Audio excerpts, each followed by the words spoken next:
Continuamos con más identidades y casi en un hecho conceptual, porque en nuestra primera entrevista hacíamos referencia a esta revisión de lo que es la historia del peronismo en la República Argentina junto con Roberto Bachetti a partir de aquel 17 de octubre de 1951 que dio lugar al nacimiento del Día de la Lealtad Peronista.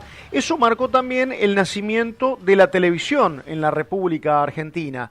Esa emisión de lo que fue la movilización, el acto por el Día de la Lealtad, que llegó a unos 2.500 aparatos receptores, puso en marcha la historia de la televisión en la República Argentina. Pero para charlar un poquito del presente y del futuro de la televisión en nuestro país, hemos convocado y tenemos el gusto de saludar a Mario Carlón. Él es doctor en Ciencias Sociales por la Universidad de Buenos Aires, también licenciado en Historia del Arte por la Universidad Nacional de La Plata, investigador del Instituto Gino Germani, donde dirige actualmente el proyecto Mediatizaciones de la Política y el Arte entre los viejos y los nuevos medios. Más allá de esta presentación, tiene una mirada y una capacidad de análisis sobre lo que es la televisión en la actualidad y por eso queremos charlar con él. Mario, mi nombre es Sergio, gracias por estos minutos para Con Identidades en la Radio. Buenas tardes, Sergio, buenas tardes a la audiencia, mucho gusto. Mario, aniversario de la televisión en la República Argentina. ¿Cómo toma ese aniversario a la televisión en un momento de irrupción de nuevas tecnologías que daría la sensación podrían afectarla? Sí, la televisión está afectada desde hace un tiempo, podríamos decir, y en el caso de la Argentina, yo diría que incluso un poco más que en otros países de América Latina, por más que el fenómeno que venía dándose en la República Argentina ya se viene dando en otros países, aunque ha sido un poco más tardío en América Latina. Hay desde hace algunos años un conjunto de transformaciones que han afectado un poco, no solo a la televisión, sino al conjunto de los medios masivos y a la televisión en particular. Esas transformaciones han tenido que ver, en el caso de la televisión, con una caída progresiva de la audiencia, que eso es una parte del diagnóstico que siempre es importante, porque tiene que ver también con la dimensión comercial, y la televisión, por supuesto, también tiene una dimensión comercial, y eso ha tenido que ver con un conjunto de transformaciones. Algunas son tecnológicas, que comenzaron con eso que se llamó la convergencia en los años 90, y que culminó con aparatos como este por el que yo me estoy comunicando, que ya de alguna manera contienen todos los medios, ¿cierto? Por otro lado, ha habido una transformación del comportamiento de los espectadores, en términos de que se fueron generando lógicas que se fueron apartando de la estructura principal que ha tenido históricamente la televisión, y no solo la televisión. ¿Ese concepto el concepto de grilla, Mario? Sí, exactamente, lo que se considera la programación desde la oferta de la vida social, de alguna manera, ¿cierto? Ese concepto de grilla es un concepto muy importante porque los medios masivos, pensemos en el cine, uno no puede ir a ver una película en cualquier horario, tiene que ir a verla en el horario que el cine le ofrece.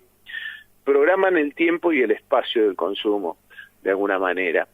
Y las lógicas del siglo XXI, esto se viene dando progresivamente desde hace unos años, son lógicas que, esas lógicas de programación chocan con las lógicas de los espectadores que quieren ver los programas en los momentos en que los desean, cuando lo desean, a través del dispositivo que lo desean, y en los últimos años eso se ha ido acentuando. Pensemos que audiencias de la televisión hasta la década del 90 podía llegar un programa como Amigos son los amigos a 50 puntos de rating, y pensemos que programas actuales exitosos apenas superan los 14 puntos de rating. Entonces nos encontramos en situaciones de una transformación muy grande, porque cambió además todo el sistema audiovisual alrededor. ¿Ese sistema audiovisual que cambió alrededor puede considerarse nuevas formas de televisión o es otra cosa, Mario? Mira, siempre se puede utilizar la palabra de distinta manera mientras que uno aclare. Para mí lo importante es que hubo un fenómeno histórico que duró entre 50 y 60 años, que funcionó de una determinada manera, con ese aparato que conocíamos como el televisor, que estaba en el centro del hogar, que no estaba conectado a Internet, que tenía una oferta limitada, que tenía una estructura de programación, como decíamos, de la vida social, y que tenía unas ciertas conformaciones de públicos masivos. Eso empieza a cambiar, no ahora, sino lentamente a partir de la década del 90. Hay una gran reconfiguración visual que la producen dos fenómenos muy importantes, que son, por un lado, las videograbadoras, que permiten que uno pueda ver lo que quiere y cuando quiere, pero esto asociado a una importantísima institución social, de la cual ya no hablamos mucho, pero que lo fue, que es el videoclub. Es decir, el videoclub permitió empezar ese proceso de que la gente quisiera ver lo que quería y cuando quería y elegir lo que quería. En definitiva, las plataformas de ahora de oferta audiovisual ficcionales son videoclubs pasados a Internet. Es decir, en parte, podríamos decir, estoy exagerando, por supuesto, pero para que se entienda lo que digo.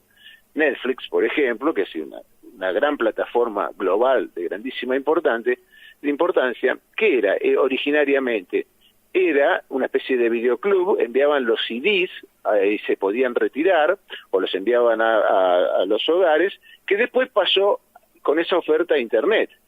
Y eso se adaptó de alguna forma a las nuevas modalidades de expectación que querían los nuevos espectadores. Mario, se habla de que la posibilidad de la transmisión de eventos en vivo sería como una suerte de tabla de salvación de la televisión, porque en eso se seguiría manteniendo esto del control del tiempo y del espacio. Es decir, un partido de fútbol se juega en un horario y un día determinado y hay que verlo en ese horario y día determinado. Pero aparece el streaming, las transmisiones por streaming. ¿Pueden ser otro duro golpe para la televisión o de alguna forma también pueden transitar un camino asociado de aquí al futuro? Bueno, la televisión tradicional se apoyó en esos acontecimientos importantes que son relevantes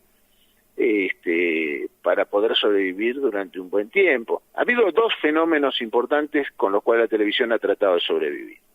Diría yo, principalmente uno, que son los programas, uno puede decir la estructura de la grilla que se reconfigura a partir de aparición de reality como Gran Hermano, etcétera, que son una estructura de planetas satélites, es decir, programas centrales y programas que viven de ellos, hablan de ellos, lo comentan, etcétera. Eso fue un fenómeno importante que empieza hacia los años 2000, podríamos decir, ¿no? Hoy las redes son un componente muy importante. Pensemos que cualquier acontecimiento que se pueda prever no solo se transmite por televisión ya, lo transmiten los portales de noticias por streaming, en directo. Sí. Entonces vos ahí tenés un fenómeno que disputa toda esa audiencia, con fenómenos que a veces son inversos incluso. Podríamos decir, el discurso de Cristina Kirchner en relación con el juicio en que ella pidió tomar la palabra, se transmitió por los canales de YouTube, ¿cierto?, y funcionaba como una cadena nacional en los programas de televisión. Sí, sí, sí. Entonces son marca un cambio de época, ¿no? Contundentemente.